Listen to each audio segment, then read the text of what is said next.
በስመ አብ ወወልድ ወመንፈስ ቅዱስ አሐዱ አምላክ አሜን። ሰላም ጤና ይስጥልን ውድ አድማጭ ተመልካቾቻችን እንደምን ሰንብታችኋል? ይህ በዋሽንግተን ዲሲ ርዕሰ አድባራት ደብረ ሰላም ቅድስት ማርያም ቤተክርስቲያን በሚዲያው ክፍል እየተዘጋጀ የሚቀርብላችሁ ልዩ የበዓል ዝግጅታችን ነው። በዛሬው ልዩ የበዓል ዝግጅታችን መጋቢ ሀብታት ቀሲስ ኃይሉ ዘለቀን ይዘንላችሁ ቀርበናል። ከዛ በፊት ግን አንድ የትንሣኤ መዝሙር ይቀርብልናል። መዝሙሩን ሰምተን እንመለሳለን። አብራችሁን ቆዩ።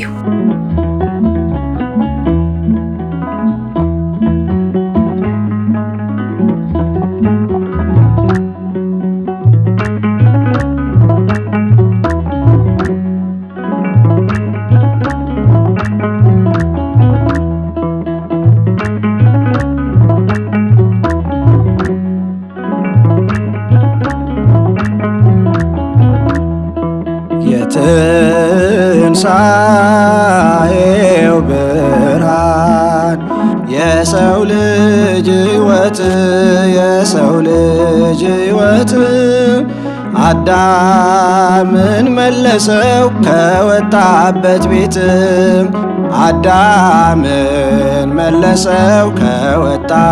ቤት እሰየ ምስራች ደስ ይበላችሁ ሞትን ድል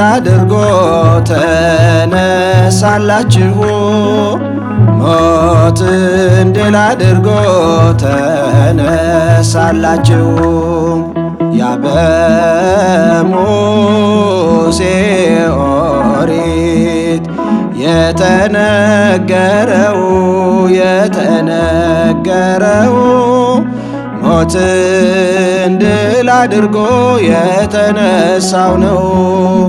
ሞትን ድል አድርጎ የተነሳው ነው።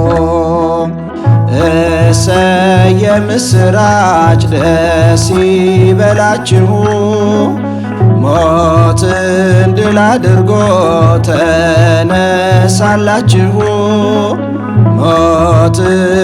አድርጎ ተነሳላችሁ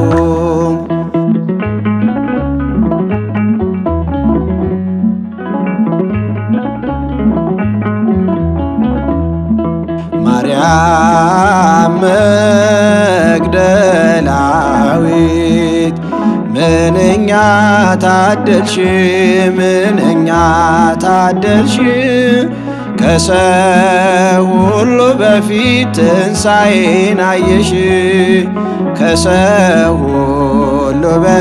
ትንሣኤን አየሽ እሰየ ምስራች ደስ ይበላችሁ ሞትን ድል አድርጎ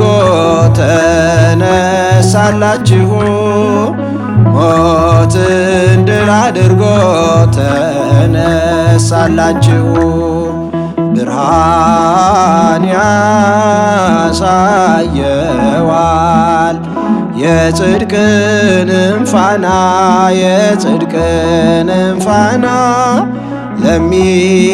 ለሚገዛለቱ በእውነቱ ጎዳና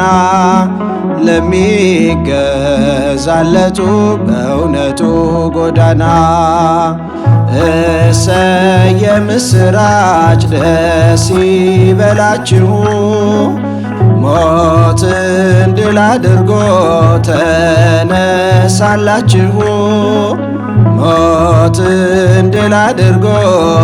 ተነሳላችሁ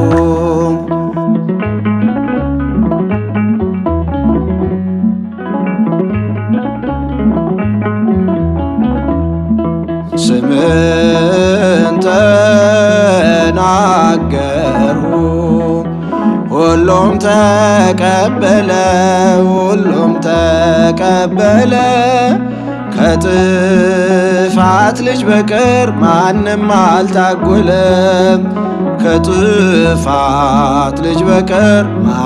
አልታጎለም እሰየ ምስራች ደስ ይበላችሁ ሞትን ድል አድርጎ ተነሳላችሁ ሞትን ድል አድርጎ ተነሳላችሁ። አባቶይ በጽድቅ ባርከ ቀድሳቸው፣ ባርከ ቀድሳቸው። ከጥፋት ልጅ በቀር ሁሉም ያንተው ናቸው። ከጥፋት ልጅ በቀር ሁሉም ያንተው ናቸው። እሰይ የምስራች ደስ ይበላችሁ፣ ሞትን ድል አድርጎ ተነሳላችሁ። ሞትን ድል አድርጎ ተነሳላችሁ። እንዲሁኑ እነርሱ በሰላም በፍቅር፣ በሰላም በፍቅር እኔም አንድ እንደሆንኩ ካንተ ከአባቴ ጋር፣ እኔም አንድ እንደሆንኩ ካንተ ከአባቴ ጋር። እሰይ የምስራች ደስ ይበላችሁ፣ ሞትን ድል አድርጎ ተነሳላችሁ። ሞትን ድል አድርጎ ተነሳላችሁ።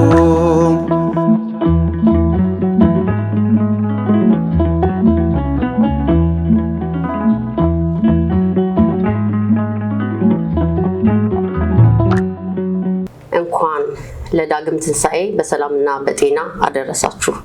ዛሬ በልዩ የበዓል ዝግጅታችን አባታችን መጋቤ ሀብታት ቀሲስ ኃይሉ ዘለቀን ይዘንላችሁ ቀርበናል። ከሳቸው ሕይወት ብዙ እንማራለን። አባታችን እንኳን በደህና መጡ። እንኳን ደህና ቆያችሁኝ።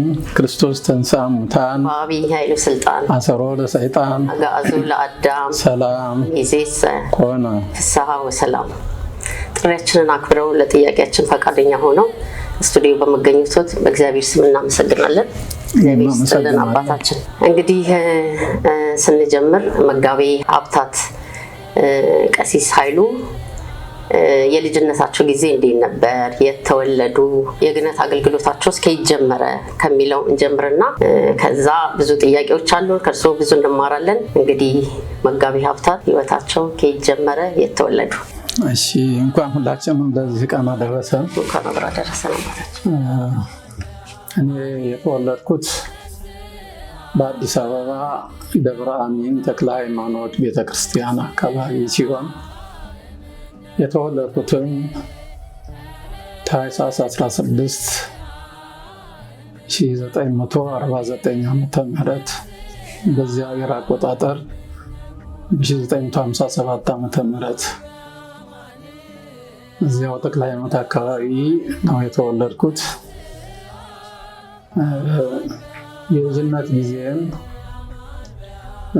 ወላጆቼ ገና በ5 ዓመት እድሜ በሞት ስለተለዩ አያቴ ወይም አሳዳጊ አባቴ ቤተክርስቲያን ውስጥ ይኖሩ ስለነበረ ታላቅ ወንድሜም የታላቅ ወንድምም መምህር ፍቃዱ ዘለቀ ይባላል። እዛው ቤተክርስቲያን ውስጥ በዲቁና ያገለግል ስለነበር ከሴት አያቴ እጅ ተቀብለው እዚህ አንቺ ጋር ማደግ ያለበትም ቤተክርስቲያን ውስጥ ነው ማደግ ያለበት፣ እዚህ ከሆነ ህይወቱ ይበላሻል በሚል ወስደው እዚያው ቤተክርስቲያን ውስጥ ነው ያደግኩት። ትምህርቴንም እዚያው ተከታትዬ በ1957 ዓመተ ምህረት ከአቡነ ሚካኤል እጅ ዲቁና ማዕረግ ተቀብዬ በ59 እና በ60 አካባቢ ወደ ዲቁናው አገልግሎት መግባት ችያለሁ። ከዚያን ጊዜ ጀምሮ እስከ 1971 ዓመተ ምህረት ህግ እስከገባሁበት ጊዜ ድረስ በዲቁና ትምህርቴንም እየተማርኩ ሳገለግል ቆይቻለሁ ማለት ነው። ይሄም የእድገቴ ሁኔታና የትውልዴ ሁኔታ በጣም ነው ደስ የሚለው አባታችን። እንግዲህ በደብረ አሚን ተክለ ሃይማኖት በሚያገለግሉበት ሰዓት እንዴት አይነት አብሮ ካደጉት ጓደኞቹ ስንሰማ በጣም ቅን ነው። የዚህ እንደውም አንደኛው አብሮ አደጉት ያሉን መጋቤ ሀብታት ኃይሉ ዘለቀ በደብረ አሚን ተክለ ሃይማኖት ቤተክርስቲያን አብረን ረጅም ዓመታት ከልጅነቴ ጀምሮ ያሳደጉኝ አባቴ ናቸው፣ ወንድሜም ናቸው። የመጋቤ ሀብታት ኃይሉ ዘለቀ ታላቅ ወንድም መምሬ ፈቃዱ ዘለቀ የኔ የክርስትና አባት ዲያቆን ሆነው ክርስትና ሲነሳ ጣቴን ይዘው ያሳደጉኝ፣ ለቁም ነገር ያበቁኝ፣ ለጋብቻ ሁሉ የዳሩኝ ያስተካከሉኝ አባት ናቸው። ከመጋቤ ሀብታት ጋር ደግሞ እንደ ወንድም እንደ አባት አብረን የኖርን። መጋቤ ሀብታት ከዲቁናው ጀምሮ እንግዲህ እስካሁን ያለው በህይወት ዘመኑ ምንም የማይቀያየር አንድ አይነት ባህሪ፣ አንድ አይነት ጸባይ ያለው ሰው ነው። መጋቤ ሀብታት በደብረ አሚን ተክለ ሃይማኖት ቤተክርስቲያን ብዙ ባለውለታ ትልቅ አባት ነው። ለቤተክርስቲያኒቷ ቅርስ የሆነ ሰው ነው። በእውነት ከትንሽ እስከ ትልቅ ድረስ የሚወዱት የሚያከብሩት በሱ ዕድሜ ያሉ ጋሻ ይሉ የሚሉት እናቶች፣ አባቶች፣ አባታችን መምሪያ ያሉ እያሉ ዕለት ዕለት የሚናፍቁ ምዕመናን ነው ያሉት። እሱም ተናፋቂ ነው በእውነት። ስለ መምሪያ ይሉ ስለ መጋቤ ሀብታት ለመንገር ብዙ ሀሳቦች ማለት ይቻላል፣ ብዙ መናገር ይቻላል። መጋቤ ሀብታት ከሚናገረው ይልቅ መስማት ማዳመጥን ይወዳል። ለተበደሉ የሚቆም ነው። ካዘኑት ጋር አብሮ የሚያዝን የሚያለቅስ ሰው ነው። ከደስታ ይልቅ ወደ ሀዘኖቹ ወደ ሀዘንተኞቹ የሚያደላ ሰው ነው። አብረን በኖርንበት ሰዓት እሱን ለማግኘትና ከሱ ጋራ ከግቢው ለመውጣት በጣም አስቸጋሪ ጊዜ ነው የሚኖረው። ምክንያቱም ብዙ ፈላጊ ብዙ ጎታች ስላለው ከኛ ጋር ቶሎ እንትን የሚሄድ እድል የለውም። ስለዚህ የግድ ጎትተን ነበር የምናወጣው። ያለውን እንብላ እንጠጣ ከማለት በስተቀር መጋቤ ሀብታት ኃይሉ ተጣልቶ ከሰው ጋር ታረቀ የሚባል እድሜ አላየሁም።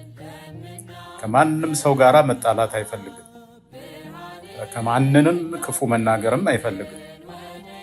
በጣም የከፋ ነገር እንኳን ቢሰማ ቢያይ ተክለ ሃይማኖት ይፍረድባቸው፣ ተክለ ሃይማኖት ይፍረድበት ምን ይባላል ብሎ ነው ዝም የሚለው እንጂ እንደው ኃይለ ቃልም የሚናገር ሰው አይደለም። በጣም ትሁት ነው። ከህፃናቱ ጋር ህፃናት ነው፣ ከሽማግሌ ጋር ሽማግሌ ነው፣ ከአረጋውያን ጋር ደግሞ ከወጣቱም ጋር ወጣት አባት ነው። በሰንበት ትምህርት ቤት ያለው ፍቅር ያለው ክብር አሁንም ያው የድሮ ፍቅር ነው። እሱን ጠርቶ የሚጠግብ ማንም የለም። አሁንም እንደውም ወደ አሜሪካን እኔ ስመጣ መለየቱ በጣም ከበደኝ፣ በጣም አዘንኩኝ። ከዛ ለባለቤቱ ለወይዘሮ አበበች ወልዴ መስሪያ ቤት ድረስ ሄድኩና ፍቀጅልኝ መምሪያ ያሉን እኔ አሁን ልሄድ ስለሆነ ወደ አሜሪካ መምሪያን ሁሉ ወስደው ነው በምጠራው ጊዜ ቅር እንዳይልሽ አልኳት። በጣም ደስ ይለኛል እናንተ አትለያዩ እንጂ ብላ በፈገግታ በደስታ ደስ ብሎ ስቃ ነው የሸኘችኝ። እንደመጣው ሚስቴን ልጆቼን አላልኩም፣ መምሪያ ያሉን ነው ወደዚህ እንዲመጣ ወደ ራሴ ጋር እንዲሆን ያደረኩት። በእውነት ያኔ ሲመጣ በጣም ደስተኛ ነበርኩ። ደስታዬ መጠን አልነበረውም። እንደገና ደግሞ በአንድ ነገር ደግሞ አዘንኩኝ። የቤተ ክርስቲያኑ አገልጋዮች፣ ካህናት፣ ዲያቆናት ደግሞ ደብዳቤ ጽፈው ለራሱ ሰጡት። ደብዳቤው ምን ይላል? ሰላምታ ትንሽ ያቀረቡና ለኔ 2 አይናችንን ነው ያጠፋኸው፣ በጣም እናዝናለን። ወደ አሜሪካ በመሄዱ ደስ ብለንም ግን ቤተክርስቲያኒቷ ባዶ አድርገህ በመውሰድህ አባታችንን በጣም አዝነናል የሚል ደብዳቤ ለራሱ ጽፈው ሰጡት፣ አሽገውት። እሱ አላየም። ልክ ከፍቼ ሳየው በጣም አዘንኩኝ። እምራኤሉ እንደዚህ እኮ ነው የሚለው ብዬ ያሳየሁት፣ ነገርኩት። በጣም እሱም እንደው ጥቂት አዘነ። ደብረ አሚን በሚያገለግሉበት ሰዓት በሰንበት ትምህርት ቤትም ይሳተፉ እንደነበር ሰምተናል እና እነሱንም በጣም ያበረታቷቸው እንደነበር፣ ያ ህይወት እንዴት ነበር? አዎ፣ ምናልባት እንግዲህ ከወንድሞቼ የተረዳችሁት ነገር ምናልባት እነሱ ከማፍቀር የተነሳ እንደዛ ይበሉ እንጂ እኔን ያለ ህይወት ይኖረኛል ብዬ አልገምትም። ነገር ግን ቤተክርስቲያኒቱን በቅንነት የማገልገል ህይወት ነበረኝ። አስተዳደጌ አንደኛ አያቴ በጣም ቁጡ የሚገስጹ አባት ስለነበሩ ከሳቸውም ቁጥጥር ሌሎችም በጊዜው የነበሩት አባቶቻችን በቤተ ክርስቲያን ውስጥ የነበሩት አገልጋዮች አባቶቻችን በጣም መንፈሳዊ አባቶች የሚመክሩ የሚገስጹም በመሆናቸው የእነሱን ህይወት ለመያዝ በጥቂቱም ቢሆን እንደው ከነሱ በረከት ለማግኘት ሞክሬያለሁ እገምታለሁኝ። እስካሁንም እየጠበቀኝ ያለው የነሱ በረከት ነው። በሰንበት ትምህርት ቤት በኩል ቀደም ሲል ምናልባት እኔ ሰንበት ትምህርት ቤቱ ብዙ አንገባም ነበረኛ ለትምህርታችን እንጂ ለአገልግሎታችን እንጂ ወደ ሰንበት ትምህርት ቤት ብዙ የምንመለከትም አልነበርንም። ነገር ግን በ1970 ዓመተ ምህረት ነው 71 አካባቢ በተፈጠረው የደርግ ሁኔታ ላይ የነበሩት የሰንበት ትምህርት ቤት አባላት አብዛኛውን በዚህ በኢሃፓ ድርጅት ውስጥ የነበሩ በመሆናቸው ሰንበት ትምህርት ቤቱ እስከ መታሸግ ደርሰው ነበረ፣ ተበተነ። ያንን ለማቋቋም ዲያቆናቱ ተነጋግረን ወደ ሰንበት ትምህርት ቤቱ ገባን። አስከፍተን መምህር ሰሎሞን ገብረስላሴ የነበሩ የዛን ጊዜ አስተዳዳሪውና ከሳቸው ጋራ በመሆን ሰንበት ትምህርት ቤቱን ለማጠናከር ጀመርን። እኔም በዛ ውስጥ የበኩሌን ድርሻ ለመወጣት አቅም የሚፈቅደውን አገልግሎት ስሰጥ ቆይቻለሁኝ። በኃላፊነትም በመዝሙር ክፍል ኃላፊነት ወረቦች በማስጠናት መዝሙሮችን በማስጠናት ለሰንበት ትምህርት ቤቱ አስተዋጽኦ አድርጌያለሁ። ከዚህም በተለያየ በጽሁፍና በድራማ ክፍልም በተለያየ መልኩ ብቻ እንዲያው አቅም የፈቀደውን እውቀቴ የሰጠኝን ያህል ለማገልገል ሞክሬያለሁ። ሰንበት ትምህርት ቤቱም ባለውለታዬ ነው በእውነት። እኔ ለትዳር ስዘጋጅ ከጎኔ ሆኖ ያልተለየኝ ሰንበት ትምህርት ቤት ነው። ሴቶቹም ባልትናውም በተመለከተ ወንዶቹም እነሱም በሚመለከት አገልግሎት እስከ መጨረሻው ድረስ ከጎኔ ባለመለየት ቤተሰቡን በመርዳት አስፈላጊውን ሁሉ አድርገውልኛል እና በሰንበት ትምህርት ቤቱ እስካሁን ድረስ ያለኝ ስሜትና ለመደገፍ ነገር እስካሁን ድረስ በአባልነቱም እንዳለው አድርጌ ነው የምቆጥረው። በጣም ደስ ይላል። እንግዲህ አባታችን በደብረ አሚን ተክለ ሃይማኖት ነው ለረጅም ጊዜ ያገለገሉትና ከዛ በኋላ ግን አንድ ነገር ተከስቶ ወደ ሌላ ቤተክርስቲያን ተዛውረው ነበርና ያንን አጋጣሚ ቢያጫውቱ። እሱም እንደዚሁ በ74 ዓመተ ምህረት እንዲህ አካባቢ ይመስለኛል ቤተክርስቲያን አካባቢ አንዳንድ ችግሮች ተፈጥረው ነበርና በጊዜው የነበሩ አንዳንድ ሰዎች ቀድሞ ሲያገለግሉና ቤተክርስቲያኒቱን ለዚህ ያበቋትን ሽማግሌዎች እንደው በመቀኝነትም ይመስላል ከጥላቻ የተነሳ አይናችሁን አኒ በማለት ተነሳስተው እነዛን ለመግፋት አንዳንድ እንቅስቃሴዎች ያደርጉ ነበረ። በዛ አካባቢ ደግሞ ያለነው ያደግነው ዲያቆናት ማለት ነው በጊዜው ለምን ይሄ ነገር ይሆናል በሚል እኛም እጃችንን አስገባን። ተው ይቅርባችሁ፣ አስፈላጊ አይደለም። እቺ ቤተክርስቲያን እዚህ ደረጃ የደረሰችው በቀደሙ አባቶች ድካም ነው። ያለ ደሞዝ ያለ ምንም ነገር በማገልገል ነው። በሙያቸውም ቢሆን ግማሹ የዜማ አዋቂ ነው፣ ግማሹ ቅኔ አዋቂ ነው፣ ግማሹ በመምህርነት ደረጃ ያለ ነው። ዝማሬ መዋሥዕት መምህራን ነበሩ። በተለያየ ሙያ ላይ የሚያገለግሉ የነበሩ አባቶች ስለሆኑ እቺ ቤተክርስቲያን እዚህ ደረጃ ደርሰዋታል። እናንተ ዛሬ ገንዘብ ባለበት ሰዓትና በደሞዝ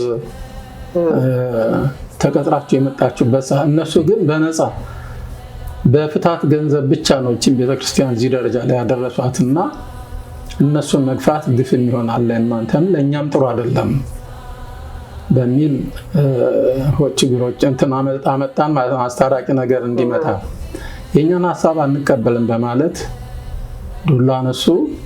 በጊዜው እኔ አጋጣሚ አልነበርኩኝ። እንግዲህ አንዳንድ ሁኔታዎች ተፈጠሩና ያው የአካባቢው ሕዝብ ነገሩን አስቆመ። ፖሊሶችን መጡ። በዛ የነበረው ሁኔታ ረገበ ጉዳዩ።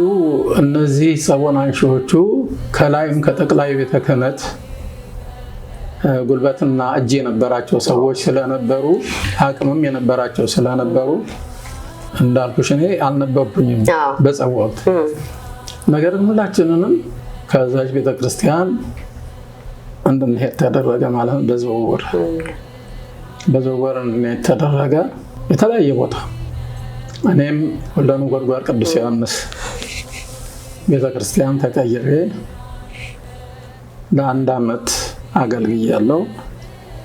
ከዚያም ብፁዕ ቅዱስ ፓትርያርክ አባ አቡነ ተክለ ሃይማኖት በዚህ ቤተክርስቲያን ሳገለግል ያውቁኝ ነበርና በጊዜው የነበሩት አስተዳዳሪ አባ ዘካርያስ ዛሬ አቡነ ቀውስጦስ ያ ልጅ የት ሄደ ብለው ይጠይቋቸዋል። እዛ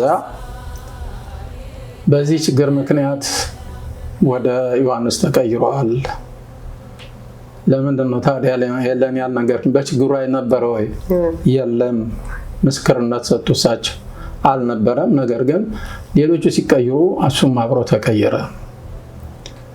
እንግዲያው እንዲመጣ ነገረው ብለው ይሏቸዋል።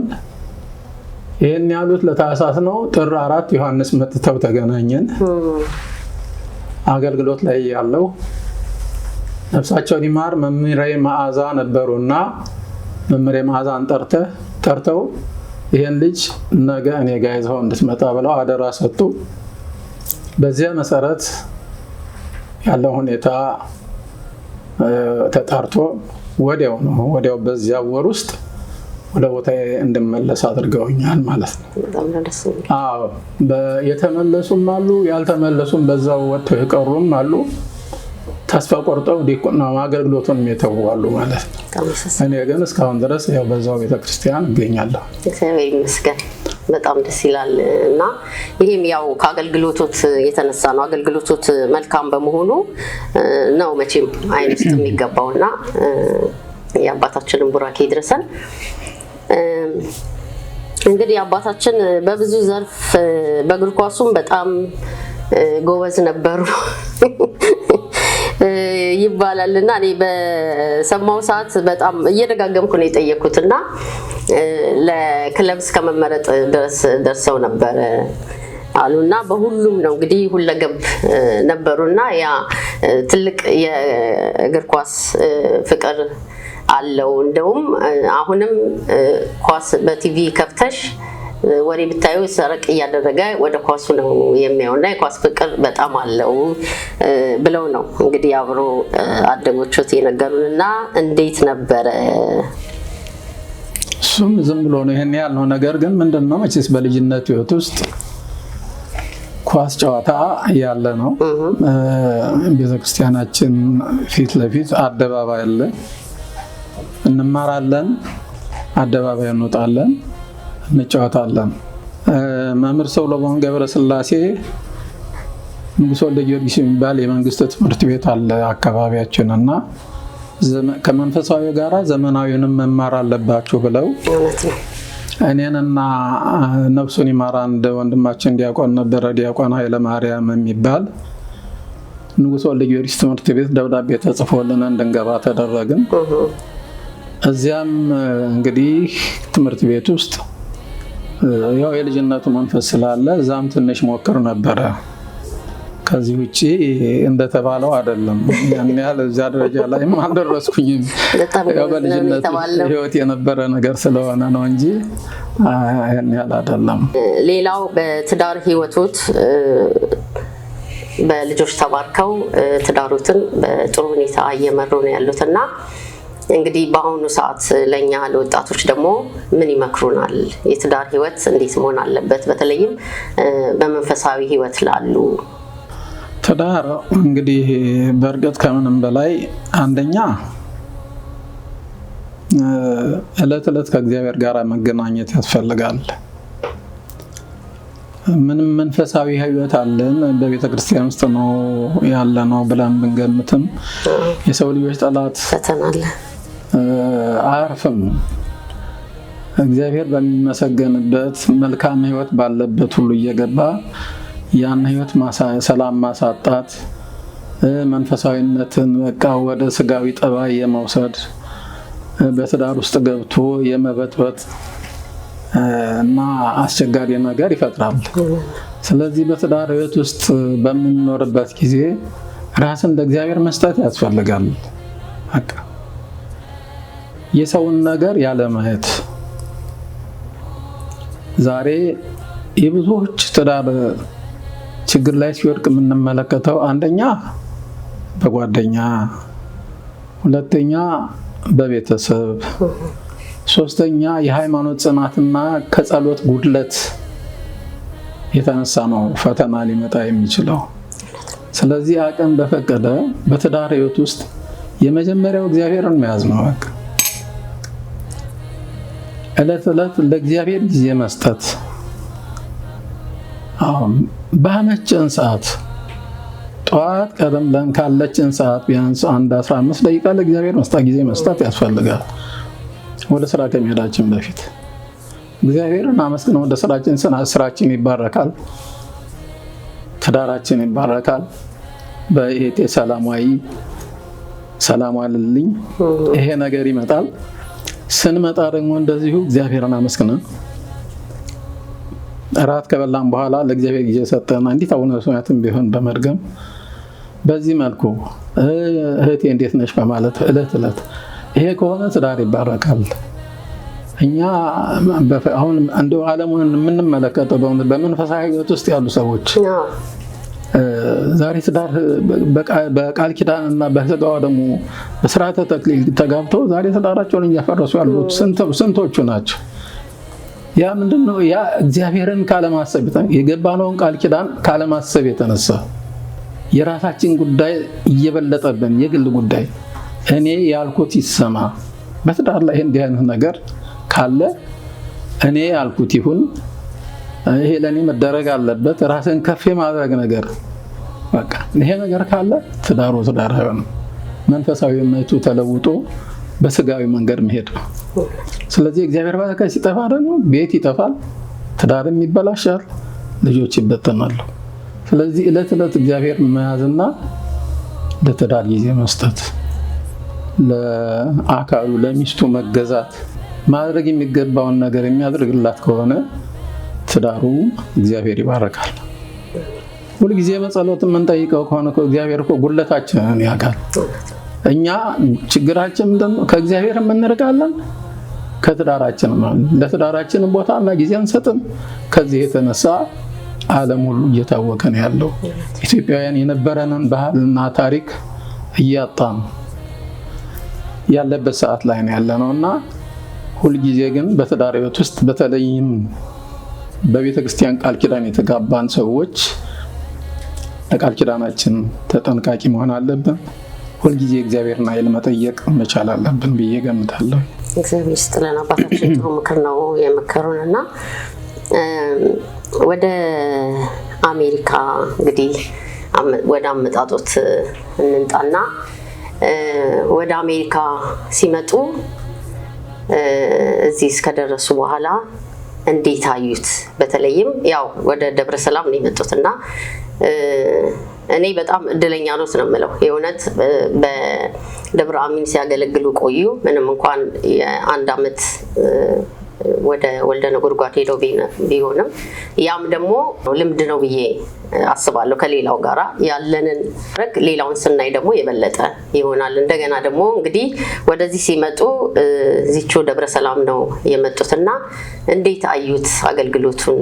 አሜሪካንስ እንዴት ተቀበለችሁት? ስላመጣጤ ምናልባት አንድ ወንድም ያለ ቴክሳስ ሂውስተን መላከ ገነት ካሳሁን ማሞ ይባላል። ለሱና ለኔ ብፁዕ አቡነ ዜና ማርቆስ ነፍሳቸውን ይማርና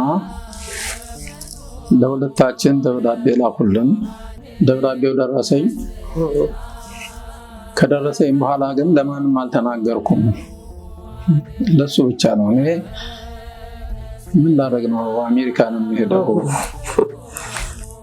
ጻድቁ እዚህ ምን አሳጡኝና ነው ከሳቸው ተለይቼ ስንሄደው? እና ዝም በል በቃ እኔ ምንም ቀጠሮ አስቀጥረናል እኮ እንትን ኤምባሲ እና መሄድ አልፈልግም ብዬ አልኩት። እሱ ሄደ። በዛን ዕለት ቪዛ ተመታለት። ከመጣ በኋላ እንዴት እንዲህ በልጆቹ ትቀልዳለህ አለኝ። አይ እግዚአብሔር ያለው ነው የሚሆነው። እዚህም ቢሆን የሚያሳድጋቸው እግዚአብሔር፣ ቢሄደው የሚያሳድጋቸው እግዚአብሔር ነው። መንፈስ ያልፈቀደም ብያልኩት በጨዋታ የተነሳ ለባለቤቴና ለቤተሰብ ነገረሱ እና ተቆጡኝ። ያለውን ነገር ነገርኳቸው። እኔ ስላልፈለኩ ነው ሄጄ ምን አደርጋለሁ? ግዴላ አሁን ደግሞ ጊዜው አልፏል። በቀጠሮ ቀን ነበር መቅረብ የነበረብኝ። የቀጠሮ ጊዜም አልፏል። አሁን እሱ ለመሄድ እየተዘጋጀ ነው።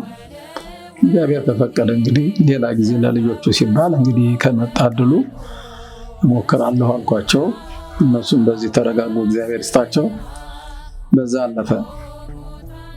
እሱ በመጣ በሁለት ዓመቱ እንደገና ነፍሳቸውን አሁንም ብፁዕ አቡነ ዜና ማርቆስን ቀሲስ ኃይሉ እኮ አልመጣም የዛ ጊዜ እና እባክዎትን ደብዳቤውን አሁን ታዲያ ምን ችግር አለ ለልጄ ደግሞ ብለው እሳቸውም ያን ደብዳቤ አሁን አቡነ ሉቃስ አሁን ቀሲሳቸው ነበሩ መሰለኝ። አቡነ ሉቃስ አሁን እዚህ ያሉት በሳቸው አማካኝነት አሁንም ደብዳቤው ተጻፈልኝ። እዛ ያሉትን ጓደኞችን አንድ ሁለቱን ሳማክራቸው አይ ጻድቁ ፈቃድ ከሆነ ባለፈው አበላሽተሃል፣ እሳቸው ካልፈቀዱ እኮ መሄድ አትችልም፣ ኤምባሲው ሊከለክል ይችላል እና ሂድ ሞክር አሉኝ። ተነስቼ ሄድኩ። ምንም ጥያቄም አልጠየቁኝም። ያው ቪዛውን መቱልኝ። ከሰዓት በኋላ መጣ ገንዘቡን ክፈልና ውሰድ አሉኝ። በዚያ ተነስቼ መጣሁ። የመጣሁት እዚያ ወንድም ቀሲስ አውራዳጌ ቀሲስ ካሳሁን ጋር ነበረ ሂውስተን። ለካ ቀደም ሲል እዚህ የኔን መምጣት ሰምተው ኖሮ ለሱ ደውለውለታል። እኛ ጋር ነው የሚመጣው ብለው እነ ዶክተር አማረ ደውለውለት አደራህን ብለውታል። እንደመጣው በሶስተኛው ቀን ነው ደውለው በስልክ ተገናኘን። የገባሁት እዚህ ጥር 12 ነው። ከዛ ጥር 11 ታቦት አስገብቼ ነው ወደዚህ የመጣሁት። የጥምቀት ዕለት የቃና ዘገሊላ ነው እዚህ የገባሁት። የለም ቢያንስ 10 ቀን ይረፍ አላቸው። በከበዓል ነው የመጣው፣ ድካም አለበት። እዛም ገበዝ ነበርኩኝ በነገራችን ላይ ስለሱም ነበረኝ። እሺ አዎ ገበዝ ነበርኩኝ። በ90 ዓመተ ምህረት ተሾሜ እኔ በ95 የመጣሁት እስከዛ ድረስ ገበዝ ነበርኩኝ። ግብዝናውን ወክለ ነው እንጂ እኛ ሌላ አንመርጥም፣ ለ2 ወር ለ3 ወር ፈቃድ ስጡኝ ብያቸው ነው የመጣሁትና ሰው አንመርጥም፣ ተመለስ መጣ ቦታውን ትይዛለህ እንጂ ውክልና ስጥ ብለውና አሉኝ። እኔም አንድ አባት ነበሩ፣ ለእሳቸው ውክልና ሰጥቼ ነው የመጣሁት። ከዛ ከሂውስተን በ22 ጥር 22 እንደዚህ መጣሁኝ። እዚህ 23 እመቤታችን በዓል ተከብራ ማለት ነው ተከብራ መጣሁ ገባሁ እዚህ ያው እስካሁን አለሁኝ ማለት ነው። እዚህ ያለውን አገልግሎት ስመለከት በእውነት ቅድም አንቺ ያልሽው ነገር አለ። እዛ በሳምንት አንድ ቀን ሂውስተን ያየሁት የሚከፈተው ቤተክርስቲያን እንዴት ይኮናል እያልኩኝ ነበር የማስበው። ቤተክርስቲያን ሆኖ ሳምንት ሙሉ እንዴት ነው? እና እዚህ ስመጣ ቤተክርስቲያኑ ክፍት ነው። መስተንግዶ የሚያደርጉልኝ ነፍሳቸውን ይማር እና ክቡር ሊቃውንት አባታችን ወርቅነህ እና ዶክተር አማረ እና ቄስ ታደሰም ነበሩ እና አባ መዓዛ ነበሩ። እነሱ ሁሉ ተጠርተው ነው ምሳ እዛ ተዘጋጅተው ስመጣ የተቀበሉኝ። ሳይ ቤተክርስቲያኑ ደስ አለኝ። ጻድቁ አልተለዩኝም፣ ከእመቤቴም አልተለየሽም ደስ አለኝ ቤተክርስቲያኑ ሳይ እና ከዛ ጊዜ ጀምሮ እንግዲህ ያው ለጊዜው ትንሽ ራቅ ያለ ቦታ ነበረ የተቀመጥኩት ለአንድ 3 ሳምንት ያህል። ከዛ በኋላ እዚህ የእመቤታችን ቤት አለ እዚህ 14ኛው መንገድ ላይ ያለው እዛ አባታችንም የሚያርፉበት ማረፊያ ቤት አላቸው። ለእኔም አንድ ክፍል ቤት ተሰጠኝ። በጊዜው የነበረው ሰባኪ ወንጌል ዲያቆን አብረን ሶስታችን አብረን እዛ እንኖር ነበርና ከዛ የተነስተ ጠዋት እዚህ እንመጣለን፣ እዚህ ወልና እዚያ ገባለሁ። በቃ እንደ ገዳም ነው ራሴ የቆጠርኩትና በጣም ደስተኛ ነበርኩኝ እና እስካሁን ድረስ እንግዲህ በዚያው ዓመት ይመስለኛል ብፁዕ አቡነ ቀውስጦስ ኢየሩሳሌም ነበሩ። ለገዳሙ እርዳታ ለመሰብሰብ መጥተው እዚህ ተገናኘን። ዶክተር አማረ ሲገልጹላቸው 3 ታቦታት እንዳሉ ቅዱስ ጊዮርጊስ አቡነ ተክለ ሃይማኖት አብረው እንዳሉ ነገሯቸው። ታዲያ ለመሆኑ አቡነ ተክለ ሃይማኖትን ትቀድሳላችሁ? አንቀድስም። ለምን? ታቦታቸው ካለ ዛሬ ልጃቸውን አምጥተውላችኋል፣ እንግዲህ ቅዳሴ መጀመር አለባችሁ አሉ። በዛ ተያይዞ ቅዳሴውን ተጀመረ ማለት ነው። እግዚአብሔር ይመስገን እያገለገልኩኝ እስካሁን ያው በእግዚአብሔር ቸርነት አለሁ እስካሁን ማለት ነው። አብራችሁ እንደማሳለፋችሁ መጠን እንደው ከሳቸው ምንድነው የሚቀሰመው የሚል ነው።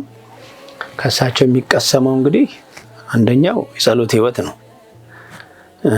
ምንም ነገር ይሁን መጋቢ ሀብታት እንደው ሰው የሚያነጋግሩት ሰው አጠገባቸው ከሌለ ጋፋቸው ምስጋና ጸሎት አይቀርም። አንዳንድ ጊዜ እንደውም እኔ እንዴት እንደሆነ አላውቅም፣ እንደው አንዳንድ የሚጸልዩ ደጋግመው እንኳን የሚሏቸውም አሉ። ጸሎቶቹን ጠዋት ሲጸልዩ የሰማቸውን ጸሎት መልሰው ሲጸልዩ ተሰማቸዋል እና ያኛው ለቁርስ ነው ለምሳ ነው እያልኩ ያው ቀልዳቸዋለሁ። በእውነት ከሳቸው የሚታየው ትዕግስት፣ ትልቁ ሀብታቸው ገንዘባቸው ትዕግስት ነው። ሰው የፈለገውን ነገር ያህል እንደው በፈለገው ነገር ተቆጥቶም ይሁን ምንም ይሁን አንደበቱ ከረር ያለ ነገር ቢመጣ ሰምተው እንዳልሰማ በማሳለፍ በጸሎት ህይወታቸው እንደገና ደግሞ ለቤተ ክርስቲያኒቱ እድገት ሐሳብ በማመንጨት እንዲህ ቢደረግ ይሄ ቢሰራ ይሄ ቢደረግ የሚል ያላቸውን ጉጉት ይሄ ሁሉ ከሳቸው የምንቀስመው ነው። ልጆቻቸው ደግሞ በእውነት እግዚአብሔር ሰጥቷቸው መንፈስ ቅዱስ ልጆቻቸውም ሆነው የወለዷቸው ልጆች እሳቸው የሚነግሯቸውን ይሰማሉ። ማንም እንደው ሌሎች አባቶችንም ይሰማሉ። እርግጥ ምዕመናኑ ግን ለእሳቸው የተለየ ክብር ነው ያላቸው እና በችግራቸው በሐዘናቸው በልዩ ልዩ ነገራቸው ምዕመናኑን በተለያየ መልክ የሚያገለግሉ ስለሆኑ ይሄ ለሁላችንም ለእኔም ብቻ ሳይሆን ለሁላችንም እሳቸው ከሚሰጡት አገልግሎት እንደ 24 ሰዓት ነው ማለት ይቻላል። ሌሊት ነው ተነስተው የሚመጡት እሳቸው ናቸው ቤተክርስቲያን የሚከፍቱት።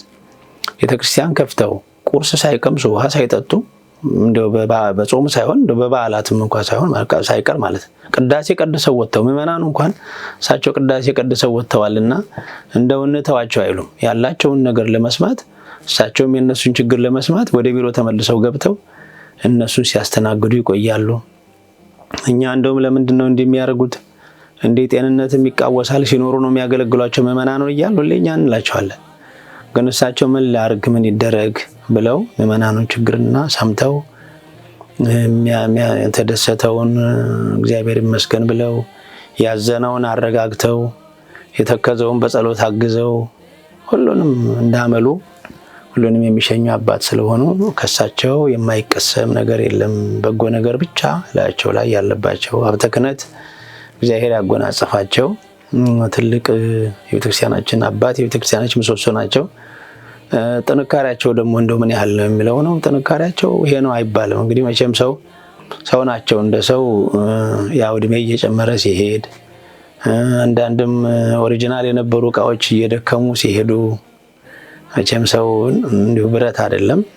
እንደዚህ ሲሆኑ ምዕመናኑ እንደው አስተያየት በድካማቸው ደክማቸዋል እንዲሆናሉ ብለው እንደው እንዲያስቡላቸው ነው እኔ በእውነት እንትንም ብለው እንጂ እሳቸው ነግቶ ቤተክርስቲያን ሳይደርሱ እንደው ሰውም ባይኖር ቤተክርስቲያን ከፍተው እጅ ነስተው ለቤተክርስቲያኑም ሆነ ለሕዝቡ የሚያስቡትን ያህል ሳየው ከሳቸው የማይቀሰም ምን በጎ ነገር አለ። እዚያው ላይ ትግስቱ ትጋቱ የጸሎት ህይወቱ ይሄ ሁሉ እግዚአብሔር ያደላቸው ትልቅ አባት ናቸውና ከሳቸው የምንማራቸው እንደዚህ የመሳሰሉ ነገሮች አሉ።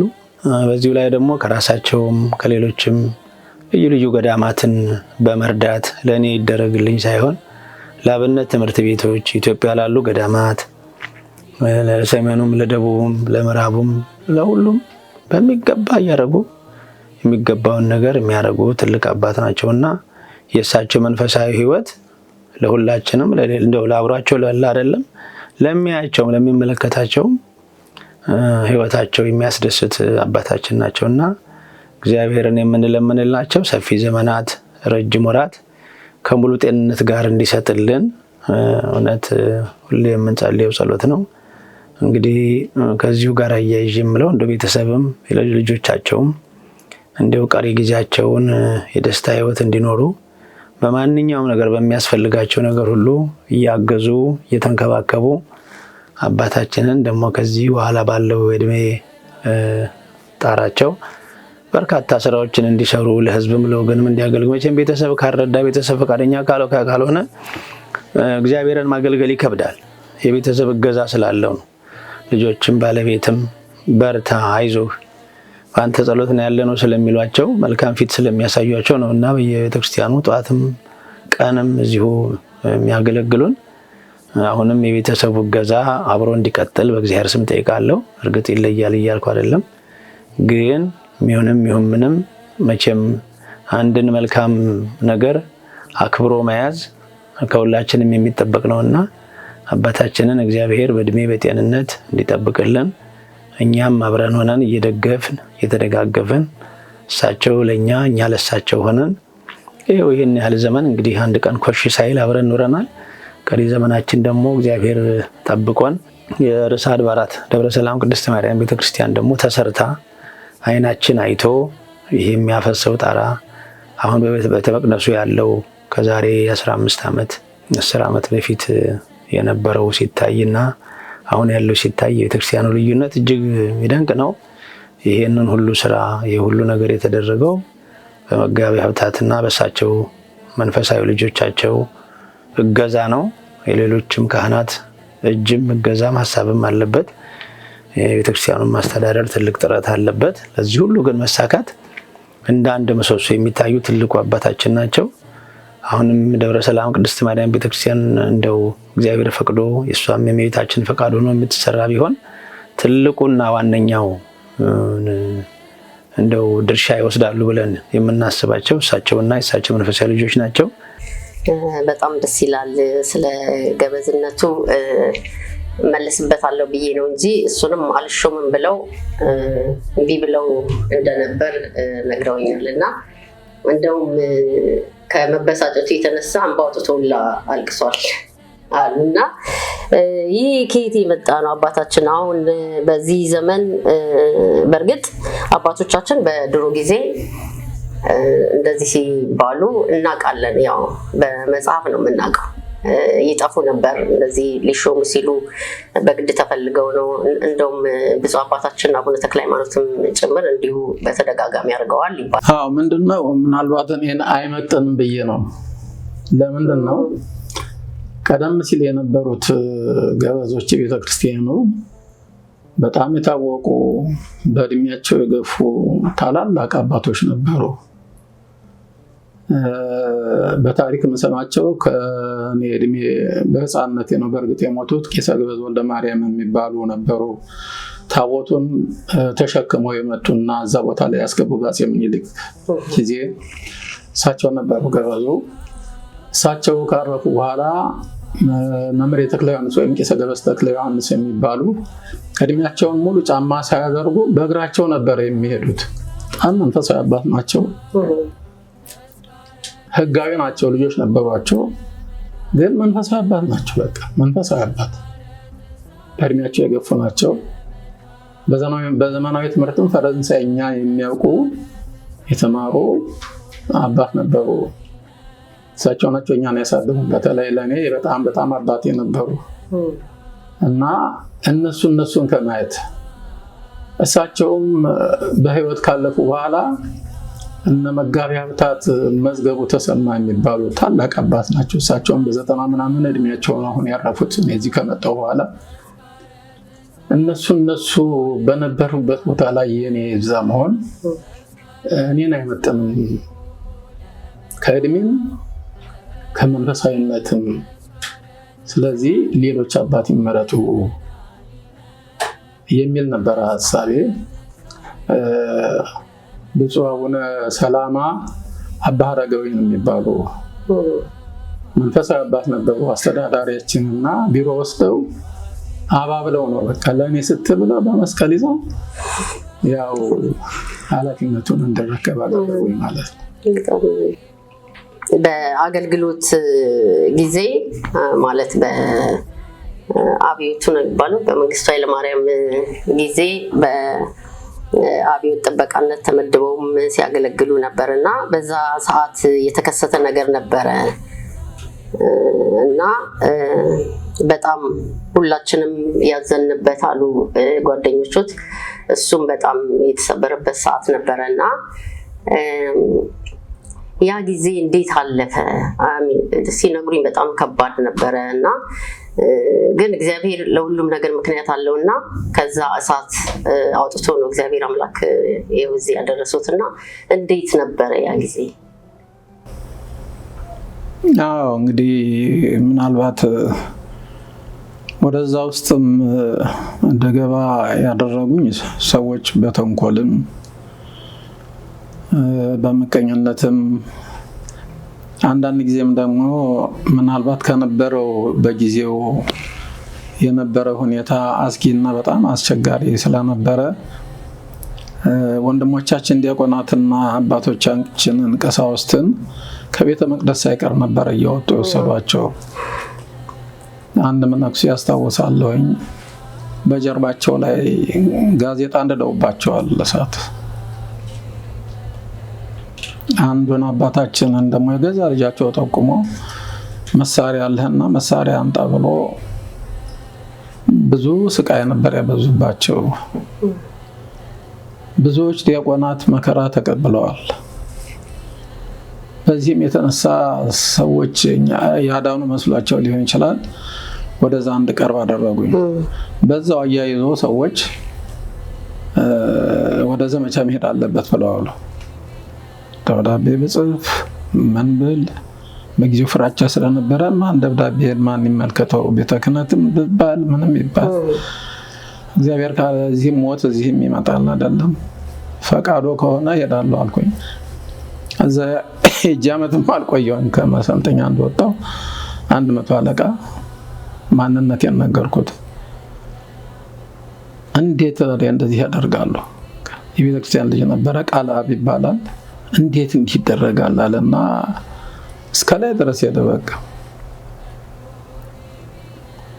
ወዲያው ጉዳዩን ጨርሶ ሸኝ አድርጎ ወደ ቦታ የመለሱኝ እነሱ። ምንም ነገር ውስጥ ሳልገባ ማለት ምንም ነገር ውስጥ ሳልገባ ወደ ቦታ የመለሱኝ እና ጻድቁ በዛ ሁሉ አልተለዩኝም ማለት ነው። በቃ በዛ ሁሉ አልተለዩኝም እና ከመጣሁም በኋላ እግዚአብሔር ይመስገን የአካባቢው ሕዝብም ቤተክርስቲያናችንም ሰዎች በክብር ተቀበሉኝ። ወደ አገልግሎቴ መግባት ችያለሁ። እንደተባለው ለአንዳንድ ሰዎች ደስታ ቢሆንም ለአንዳንድ ሰዎች ደግሞ መምጣቴ ሀፍረት ሆኗል። ለሲሄድም ደግሞ ያዘኑ ሰዎች ተደስተውበታል እና ዋናው ነገር መቼስ በአንድ ነገር ላይ መታመን ነው የሚበልጠው።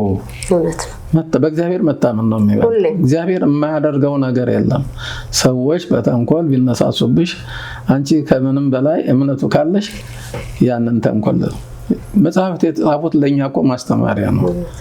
አዎ እና እውነት ግን መልካም ነው። እግዚአብሔር ይመስገን። ለጊዜው ፈተናው ቢኖርም ይሄን ያህል ብዙም የተጎዳሁት ነገር ዓመት እንኳን አልቆየሁኝም። እርስዎ የአዘኑበት ጉዳይ የሄዱ ዲያቆናት ያልተመለሱ ነበሩ፣ በዛ ህይወት ያለፈው አሉና በሱ ብዙ ተሰብረው እንደነበር ነው የሰማነው። በጣም ያሳዝናል እና እግዚአብሔር ነፍሳቸውን ይማረው። ቤተክርስቲያን ሁሌም በፈተና መሀል ነው የምታልፈው፣ ልጆቿም እንደዛው። አሁንም ያለንበት ጊዜ የፈተናው ሰዓት ነው እና እግዚአብሔር ይህንንም ጥቁር ሰዓት ያሳልፍልን እና አባታችን እንግዲህ እኔ እዚህ የጀመሩ ነበር የሚመስለኝ ምዕመናን እንግዲህ በሰልፍ ነው። እኔ አጋጣሚ ሆኖ እዚህ አካባቢ ስለምኖር በማልፍበት ሰዓት በሳምንት ቢያንስ 2-3 ጊዜ ለምሳሌም እገባለሁ እና ሁሌ ከቢሮው ፊት ለፊት ሰው አይጠፋም እና በእሱን አስመልክቼ አብሮ አደጎችን ጠይቄ ነበር እና ይሄ ተከትሎት የመጣ ነው እና በፊትም ቢሆን የልጆቹ ብዙ እንደሆኑና በሁለት ከፍለው በወር 2 ጊዜ ትምህርት ይሰጡ እንደነበረ የእውነት ሰምቼ አላውቅም እኔና እኔ እዚህ አሁን እኛ ጋር ያው እየተሰራበት ስለሆነ ለካ ይዘውት የመጡት ነውና በጣም ነው ደስ ያለኝ። እዛም የተለያዩ ታዋቂ መምህራንን እየጋበዙ ጳጳሳትን ጭምር ልጆቹን ያስተምሩ እንደነበረ ነው የነገሩኝና አባታችን ይሄንን እንዴት ነው ከማተማሩት ወይንም ደግሞ እንዴት መጣሉት? በዛ ጊዜ ረጅም ጊዜ ነው እና በጣም ደስ የሚል ነው። አሁንም ደግሞ እዚህ ይቀጥሉበታልና ብዙ እንዳተረፉበት ልጆቹት ሰምተናልና እስኪ ከዚህ ለሁሉም እዛም ላሉት እዚህም ላሉት ትምህርት ይሆናልና ትንሽ ቢሉን። አዎ እንግዲህ መቼም በክህነት ህይወት ውስጥ ስትኖሪ የምትመለከችው ሐዋርያትን ነው። ለሐዋርያት የተሰጠው ስልጣን የማሰር፣ የመፍታት፣ የማስተማር ይህ ኃላፊነት አለ። እኔ እንግዲህ ሰዎች ለምን እንደሆነ ብዙዎች ምዕመናን ይቀርቡኛል። በተለይም ብዙ ወጣቶች ነበሩኝ እዛ የደብሩ ሰንበት ትምህርት ቤት የተወሰኑት የኔ ልጆች ነበሩ። ከጎላ ቅዱስ ሚካኤል ቤተክርስቲያን የሚመጡ የማህበሩ ግማሽ ማለት ይቻላል ቀሲስ እስክንድር ያውቃል የኔ ልጆች ነበሩ።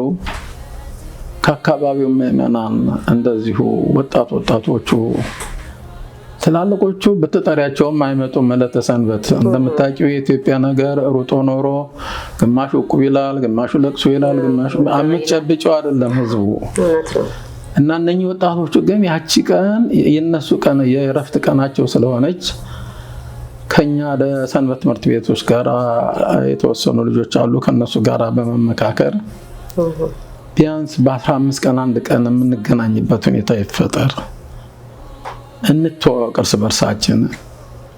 መተዋወቁ ብቻ አይደለም የእግዚአብሔር ቃልም ያንጸናል፣ ህይወታችን ይለውጠናል።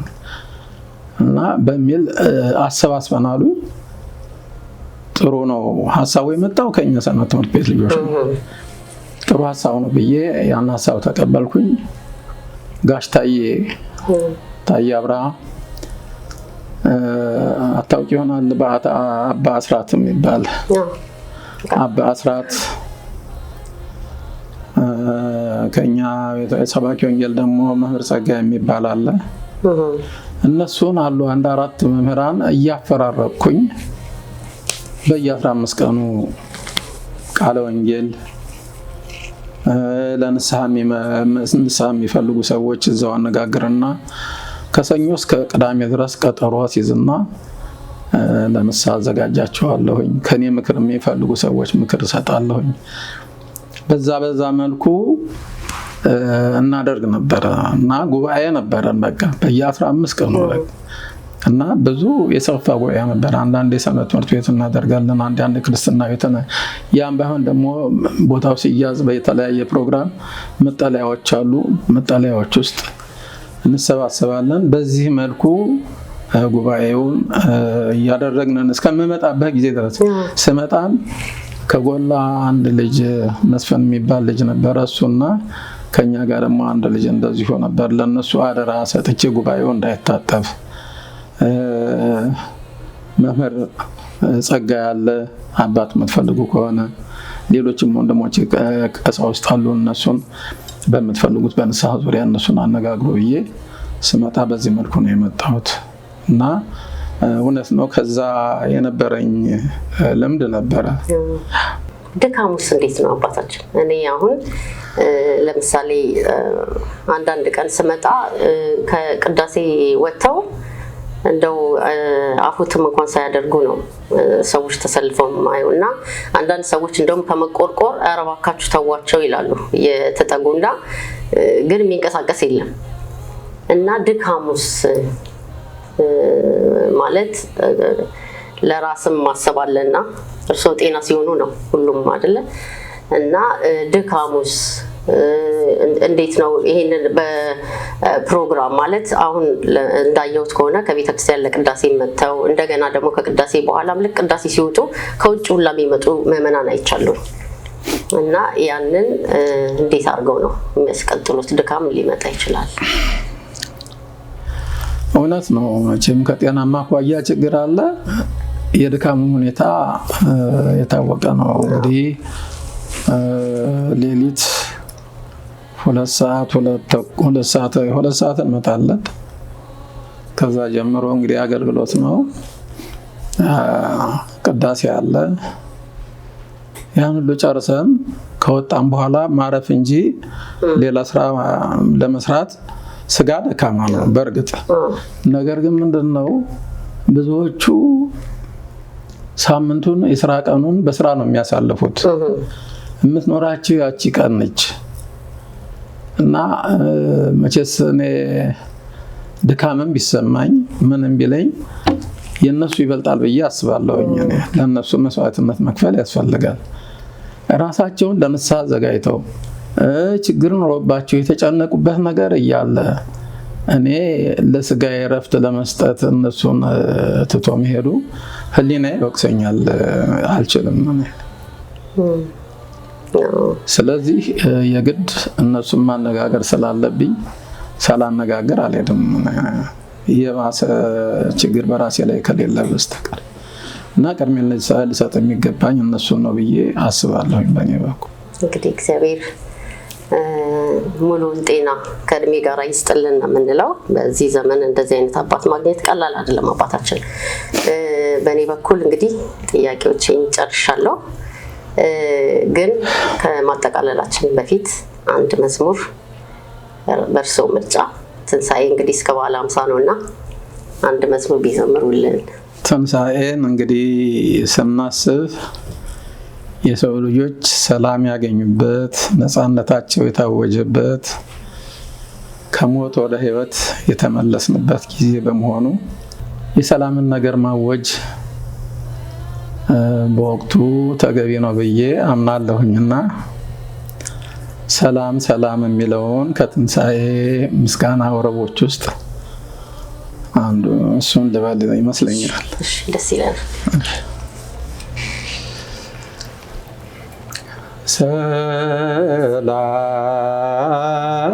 ሰላም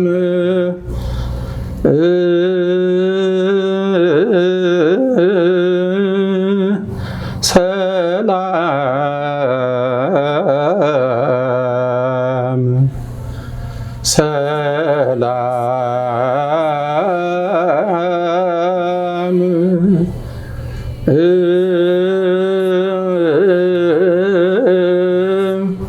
ሰላም ሰላም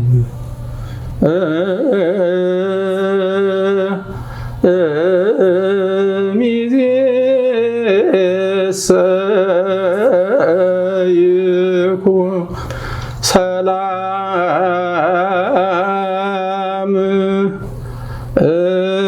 ሚዜሰ ይኩን ሰላም ሚዜሰ ይኩን ሰላም ሚዜሰ ይኩን ሰላም ሰላም ሰላም ሰላም ሰላም ሚዜሰ ይኩን ሰላም። አባታችን እግዚአብሔር ያክብርልን፣ እድሜ ከጤና ይስጥልን።